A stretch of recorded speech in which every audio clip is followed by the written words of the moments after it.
on this computer.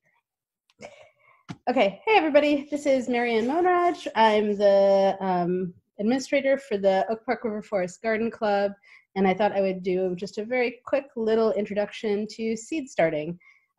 This is, I'm no kind of expert. I've done this basically one round last year, I think it was, or possibly 2 years ago, but I am very motivated to do it again.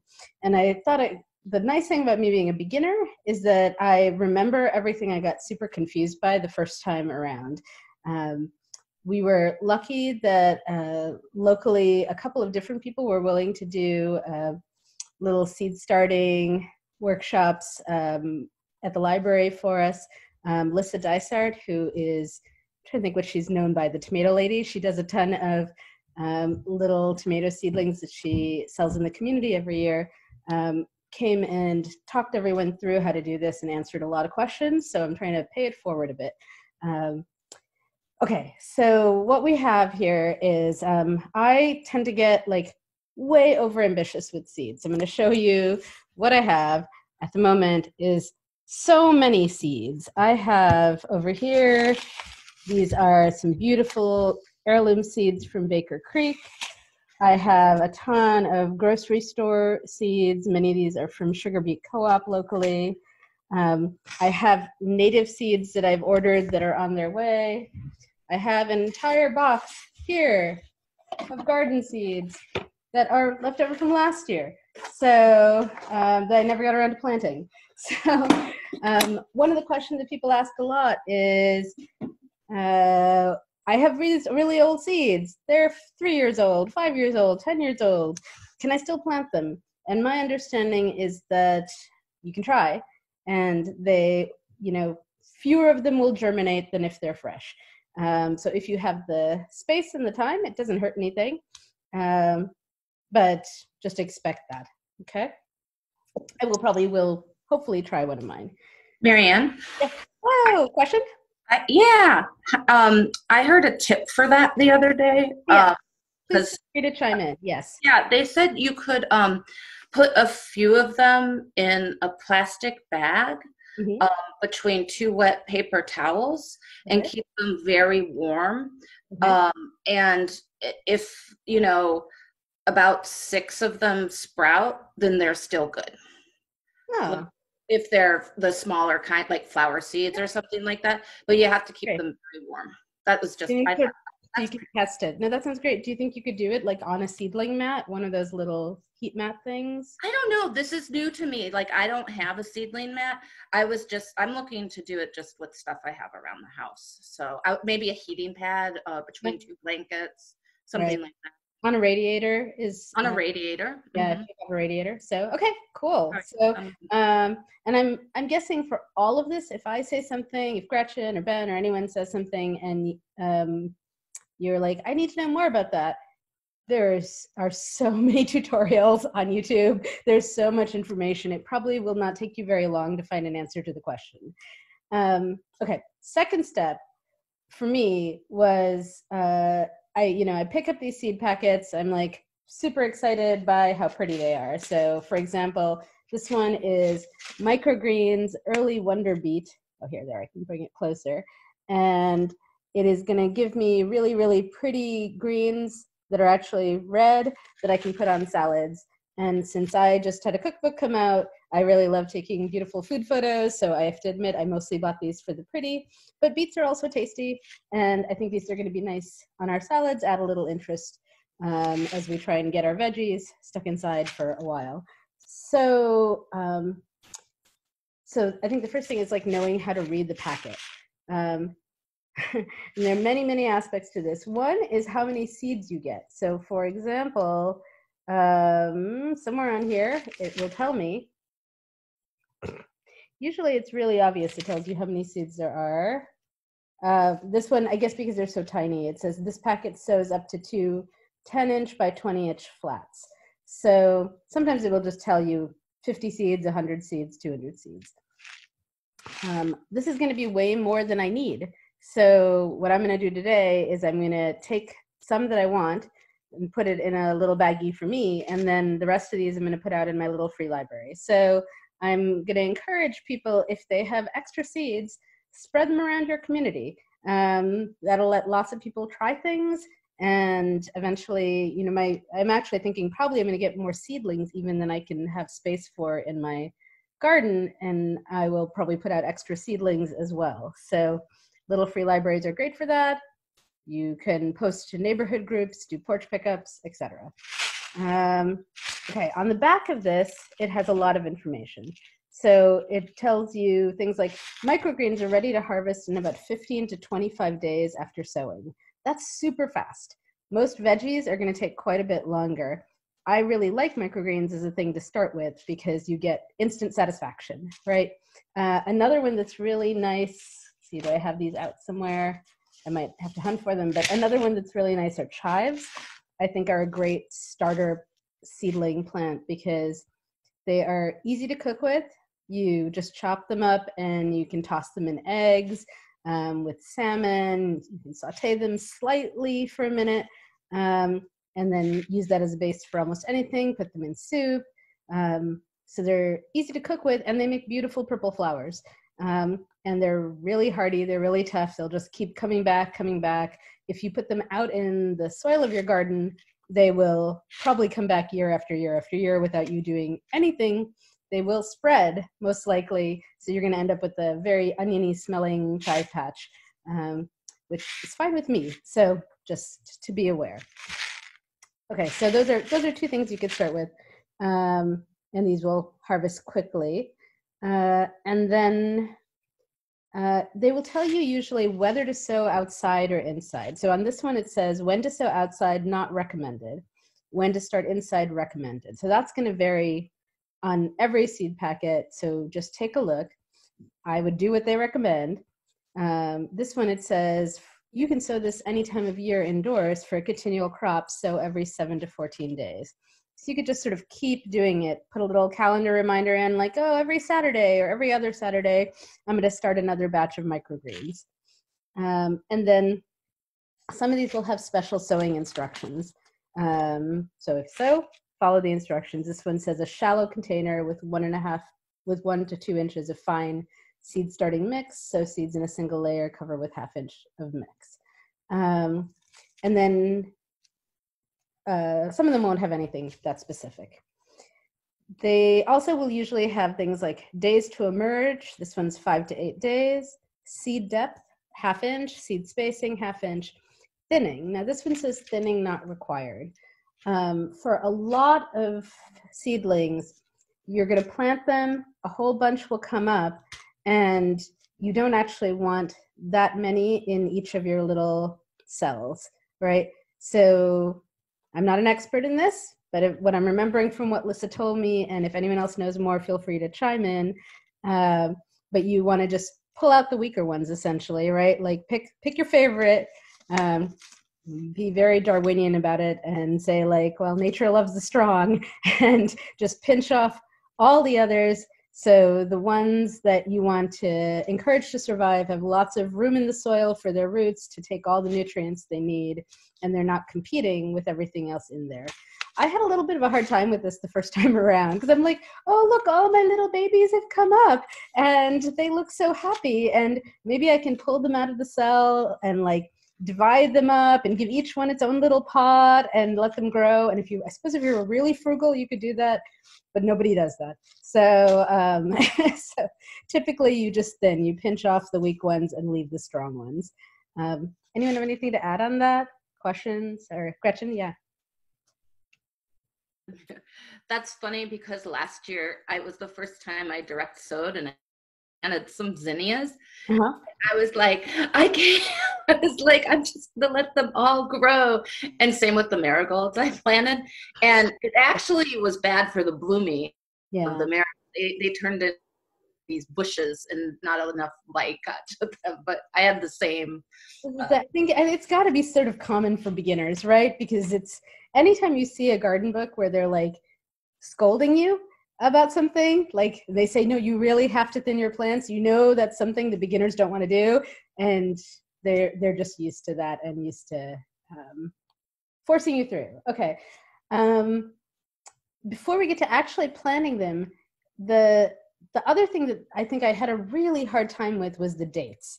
And it took me a little while to figure out a good system. So I don't know how other people do it. I will tell you my system, which is, so I take all my seed packets, and then I look at the backs. Okay, so I just flip them all over. I'm not looking at height. Some people I was talking to people before, and they were saying like, oh, I tried to like do it by what height they were going to be. You don't have to think about that now. That's for when you're actually putting them out in the ground and thinking about how much sun they're going to get in that spot of the garden, right? Right now, it doesn't matter how tall they're going to get. What you need to know is when to start them. And so you'll need a piece of information first, which you can go to the Farmer's Almanac online and find out what your last frost date is in your community. So here in Oak Park, Illinois, it is quite early this year. It's April 19th, super early. Often May 1st, sometimes May 15th. Usually, I think it's not later than that. Could be as late as May 30, but that would be terrible. It'll be a very late growing season. We've had a really warm, mild winter, and so it's pretty early. So then I would start going through these. The ones that are, there's going to be some that are sow outside, some sow inside, as we said before. So, for example, this broccoli bell star looks very nice. 4 to 6 weeks before your average last frost date, or when soil temperature is at least 40 degrees, blah, blah, blah, blah, blah. Also in late summer for fall harvest. I am not advanced enough to be going out there and measuring soil temperature, but you could, and probably you'd have better results. But I just usually estimate 4 to 6 weeks. So this is where I pull up Google Calendar and I look at April 19th and I literally just count back 4 to 6 weeks, which brings me roughly to March 19th, which is now, right? Or I could have started it 2 weeks earlier. So the broccoli could have been going and it hasn't been. I better get it going today. So I will put that now face down still on my counter and start making a stack. Then I look at the next one, Cocozelle, this one. So outside, 1 to 2 weeks after, let me go back to the broccoli. The broccoli says recommended do it inside. So you can do it outside, but it says inside. So I might end up with 2 stacks, one for inside and outside on this date. So, all right, I'm putting it right there. Depends, because if I don't have enough room inside, I might just give up and put it outside instead, right? Depends on how many things I have starting that week. Okay, when to sow outside. This one says 1 to 2 weeks after last frost date. This is Cocozelle summer squash. I admit I do not necessarily love eating squash. I keep thinking I'm going to learn how to like eating it. It is pretty. This striped Italian beauty is the race car of the vegetable garden, according to their advertising here. But I'm mostly getting it for the squash flowers because I want to stuff them with goat cheese and eat them. Deep frying them first. They're going to be delicious. So maybe some roasted tomatoes with that. So yeah, I'll put this down 1 to 2 weeks after last frost date. Look at the calendar, April 19th. So basically May 1st, something like that. So make another stack. I have Post-its here and a pen. So what I'm going to do right now is write on here, I'm putting one that just says now. And I'm going to put that at the head of the ones that I'm starting now. Another one for May 1st. And I'm going to put that at the head of that stack.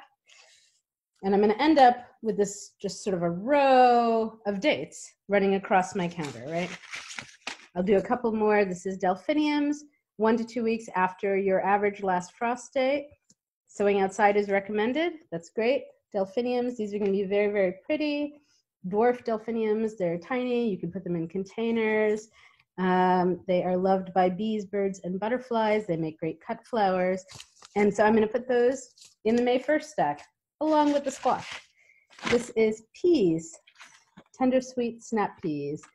Sow outside, recommended 4 to 6 weeks before your average last frost days. That's now. Again, we're right back to these are sowing them now. So I know what I'm going to be doing this weekend, I think, is a lot of seed starting.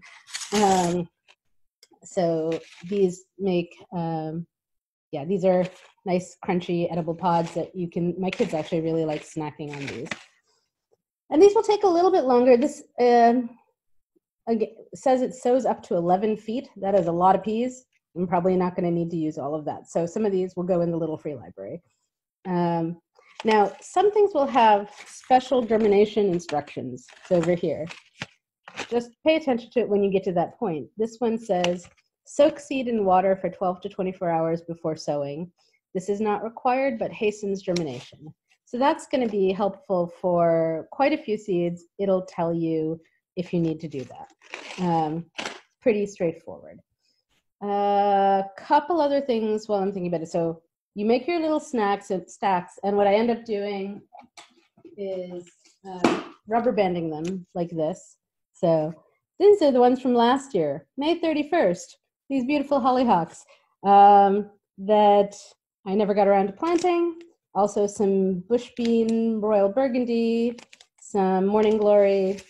So I will try and figure out whether they're still viable and probably try them again, assuming I have not gotten tired of this whole endeavor by the end of May. We'll find out. So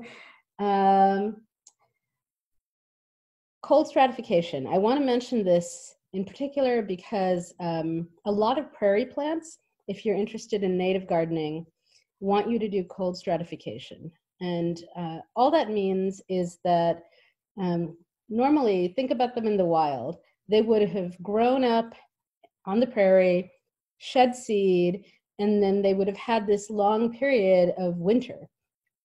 The seeds are evolved for that. That's what they want. And if you don't give them that, they're not going to be happy. So, well, it's now late March, so we can't give them winter. But you still want to grow some prairie plants because you want to encourage the pollinators, save the earth, make it easy on yourself. Prairie plants, for the most part, kind of take care of themselves because they're happy in our environment. This is speaking to the people who live here in the Midwest. So what you need to do is put them through a process of cold stratification. I have not done this yet. Stephanie Walquist, who is our liaison with West Cook Wild Ones, assures us that it is really quite easy, and she does it all the time. And I think it is mostly wet a paper towel, sandwich the seeds between layers of paper towel, and put them in the fridge for some weeks. And I don't remember offhand how many weeks that is, but you're essentially mimicking winter. And then not a ton of weeks, I want to say maybe 4 or something like that. And then you pull them out and they'll be ready to go. Another thing you may see people talking about on seed packets is scarification. And that's really just taking a knife and kind of nicking. This is usually for bigger seeds, like just nicking them slightly. And that's just to help it along, right? That's to encourage it to break through and and actually sprout. My computer needs to be plugged in. So I'm actually going to give me 1 minute. And Ben, Gretchen, anyone else who wants to chime in, if you have anything to say about any of the stuff I just said, now would be a great time.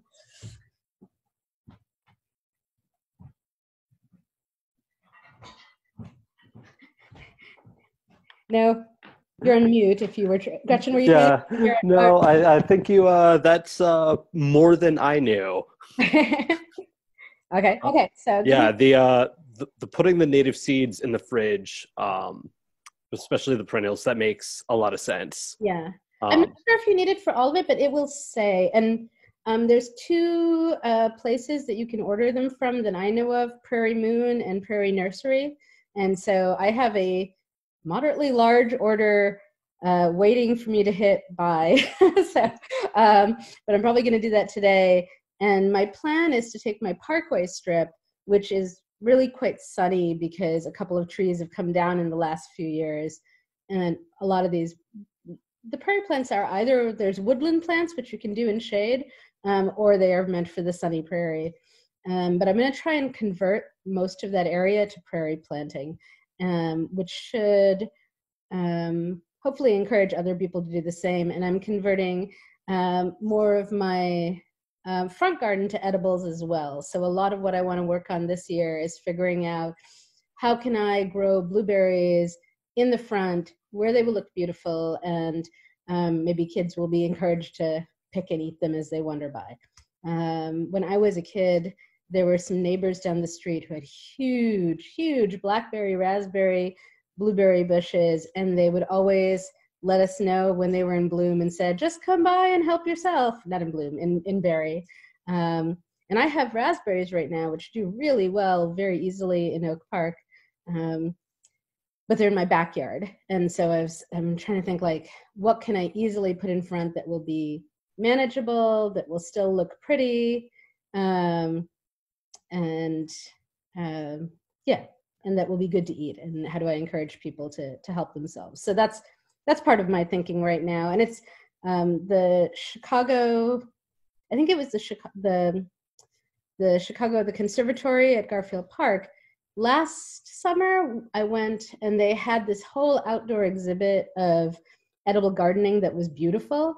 They had these really nice structures that people were growing bean vines on and so on.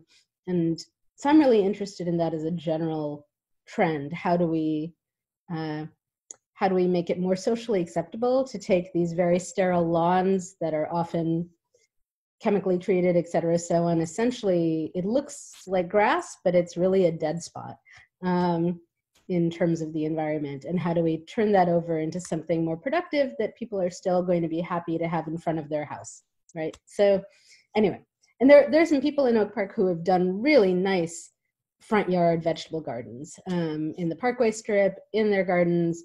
There's one who was on the garden tour last year who had done all these beds with like cute little fences and ornamentation and so on, and it was completely charming. Okay, sorry that you got me somehow on my hobby horse for a second. I'm like, this is stuff that really interests me right now. Oh, one note though, if you try and grow blueberries are tough around here. Our soil is wrong. I'm gonna get switched what it is they need. I think they need acidic soil, and ours is the other thing. Oh, my high school chemistry teacher would be so disappointed in me. Basic soil? Basic soil, yes. I think, alkaline. Alkaline is the word I wanted, right? So, which is maybe the same as basic, but anyway, we have one, they want the other. If you are going to grow blueberries in our area, you need to do them in a pot, pretty much. So get like a nice, I haven't done this successfully yet. I only just learned this. So I've had 2 years of failing to grow blueberries, and I'm disappointed. But you want a nice big pot. Someone was saying a whiskey barrel planter works really well for this, and just fill it with the right kind of soil. Let them be happy. I also think you're supposed to have at least 3 plants to encourage cross-pollination.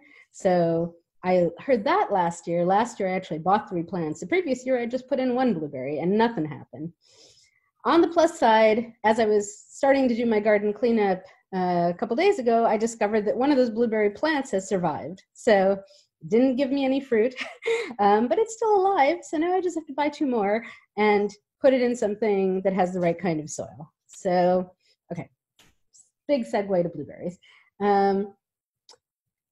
Last thing is actually planting these things, right? So you have a bunch of options.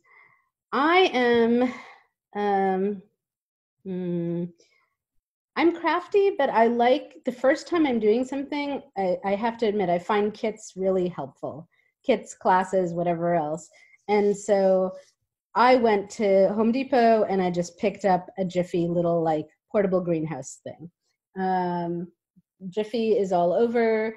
There are other ones, but this is the Jiffy self-watering greenhouse.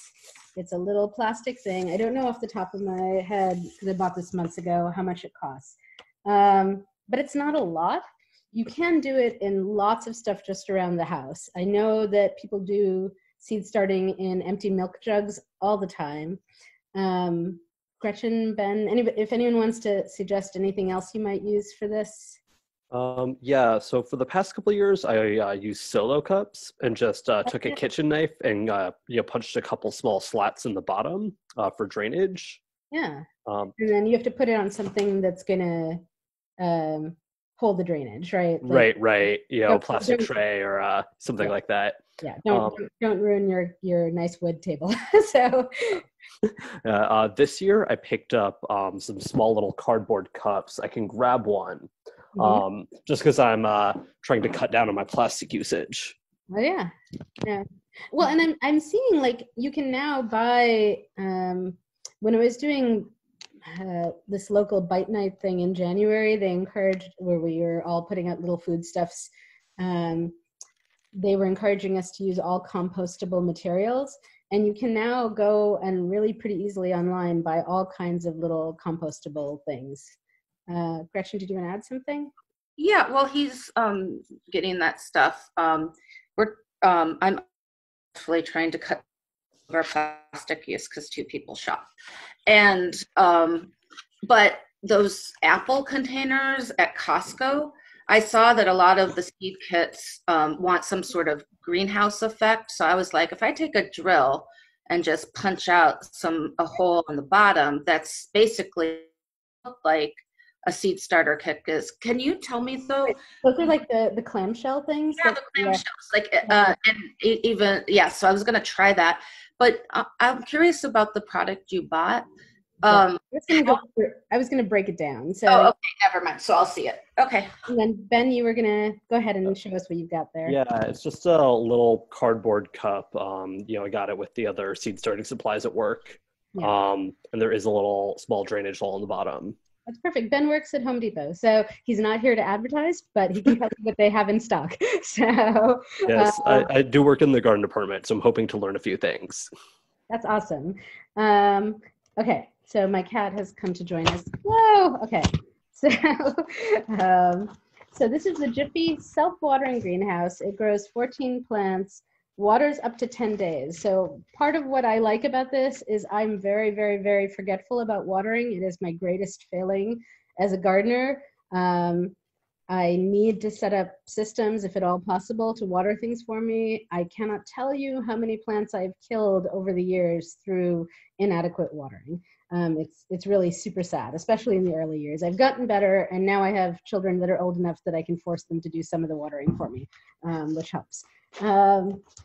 This kit has a couple of things in it. It has a base piece and a top, right? And I do think that's why those clamshells are so helpful. If you can somehow simulate this kind of environment, maybe you can put maybe if you cut a milk jug in half and keep the top half and just put it, but it won't be clear.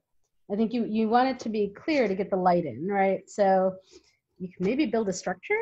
I'm thinking like you take some like skewers and plastic wrap, and you could kind of make a little greenhouse thing, right? So can I ask, yeah, on the bottom, there's no drainage on the bottom, right? It's just like, looks like a cat litter box, so right? it's kind of interesting. So it's complicated. What they have here, so they have these little things sticking up, okay, right, in the very bottom.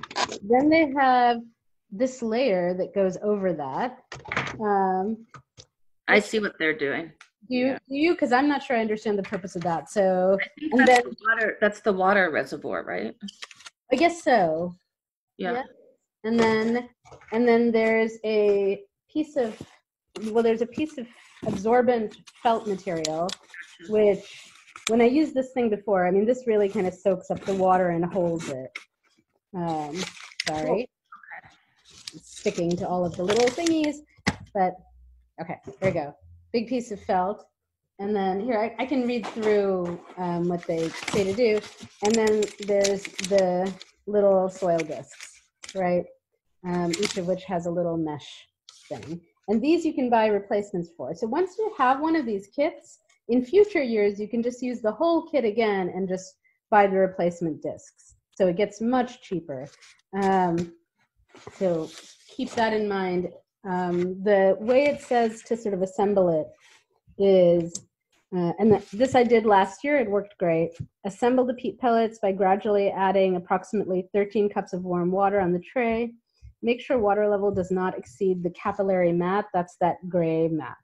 If it's too high, wait until water is absorbed by the pellets before continuing. They'll be fully expanded when they'll be about 2.5 inches. So they give you a lot of information here, and it really is a kind of step-by-step, just follow it back.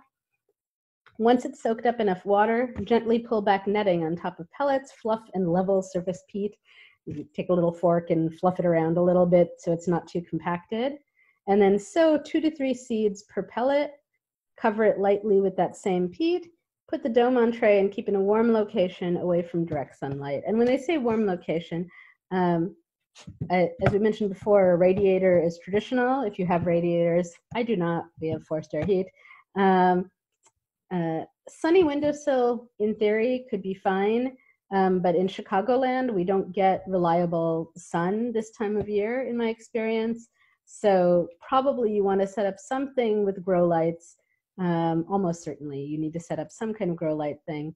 And if you want to spend a little money and get a seed starting mat, it's a very, very low voltage, low heat, just puts out a bit of warmth. And you just put it under there and it encourages germination. It's not a requirement. I hear it helps. So, and then more of your seeds will germinate. And then my son's walking over. Hey kiddo, I'm recording, so maybe stay out of this area, okay? Thanks. And then, okay, and they'll talk through what you do. When the first seeds sprout, you prop the dome open. So now you want some fresh air to start circulating through. One thing that can happen is that sometimes you'll start to see a little mold, and you want to avoid that, right? So, and if you see mold, I would just take it off, right? Like if it starts developing that, try and scrape it away. When all the seeds have sprouted, you remove the dome and you put the whole thing in a sunny location. After the first true leaves appear, so they're like these tiny, tiny little leaves called cotyledons, I want to say. And then the second set of leaves are the true leaves. I may be making that up because I'm trying to remember what Lissa told us 2 years ago. But you can look this up. And cut back all except strongest seedling. Fill reservoir with water when the pellets turn light brown. So that's basically as they're drying out, they'll go from a dark, rich soil brown to a light brown, right? So just add more water in. And then the last thing is hardening off. So, and this is another thing that I sometimes get lazy about and skip. But then you end up with more of your plants not making it. So you really ought to do it. To harden off, place outside in shade for several days, bring plants in at night, gradually exposed to full sunlight. So you take them out in the morning, you put them in the shade, you get them used to that new environment, you bring them in for a little rest at night when it's getting really still pretty chilly out, and you do that again over and over for a week or so. And if you do, your babies will be much more likely to make it and be happy. It's like, I don't know, like helping your kid cross the street, right? Like you got to help them for a long time before they're ready to do it on their own. Gretchen, go ahead. I just the front porch or like a screened-in porch. Yeah, I think that's great. Yeah, so it's really just getting them used to the temperature change in the environment. Yeah, and then to transplant, dig holes deep enough to cover the top of the pellets, gently firm soil around pellet, water. So this is assuming you're going directly from inside to outside.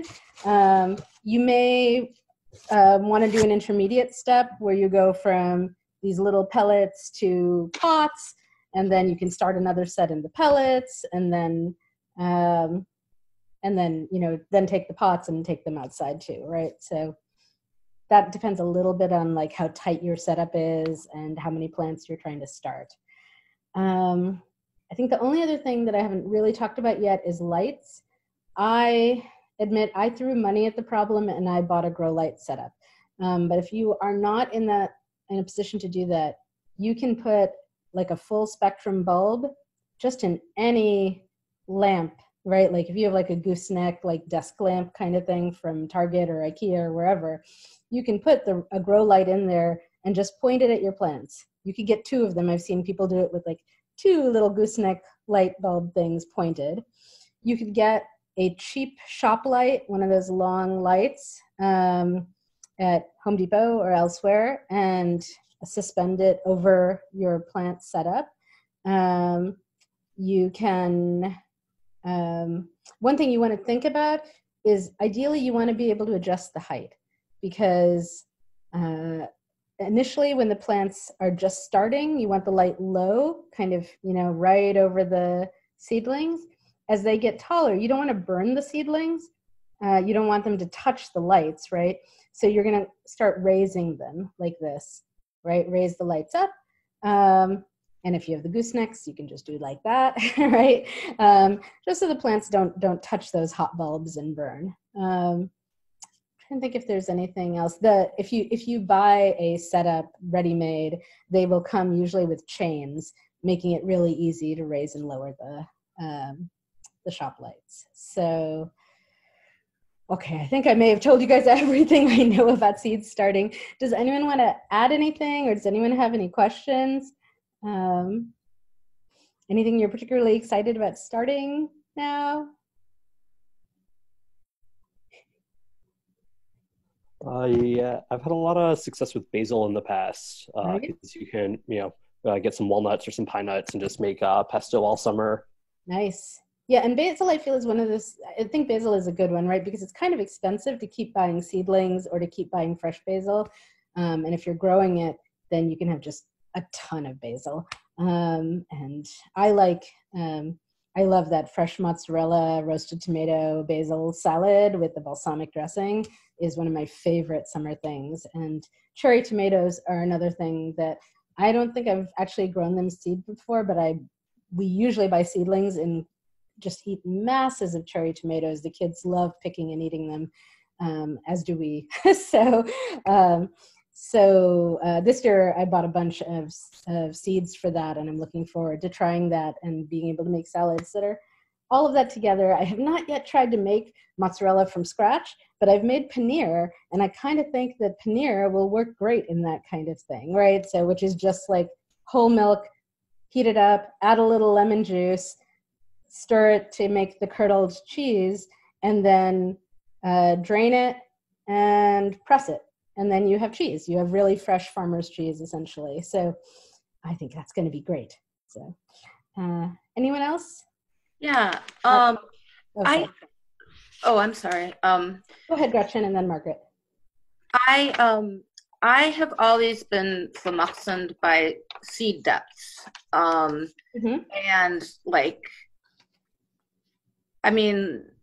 I don't know, when it gets to when they say 1/8, I'm like, the dirt won't even stay on top of it when I sow outside. You know what I mean? I've always been, and I think when I sow directly outside, I think actually things eat it.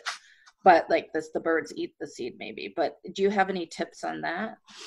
I think what I usually do, if I'm sowing outside, I'm scattering, right? So I'm not trying to go out there with a centimeter ruler and figure out 1/8 of an inch. I think that's really meant as a guideline. I would take 1/8 of an inch, which one of these has? So my broccoli here says 1/8 of an inch, a group of 3 seeds every 24 inches. I would take that as I rake up my little spot, I drop some seeds in, I smooth a little bit of soil over it, and then I go and do the next little set of 3, right? Yeah, I think there are other ones like this one, the peas, the tender sweet peas are 1 inch deep. And there I might actually go okay, this is roughly 1 inch, put it in that deep, right? So, thank you. Sure, Margaret? I bought a blackberry bush yesterday, and now I'm wondering if I should have bought 3. I don't know whether blackberries need more for pollination. You're going to have to look that up. I don't know.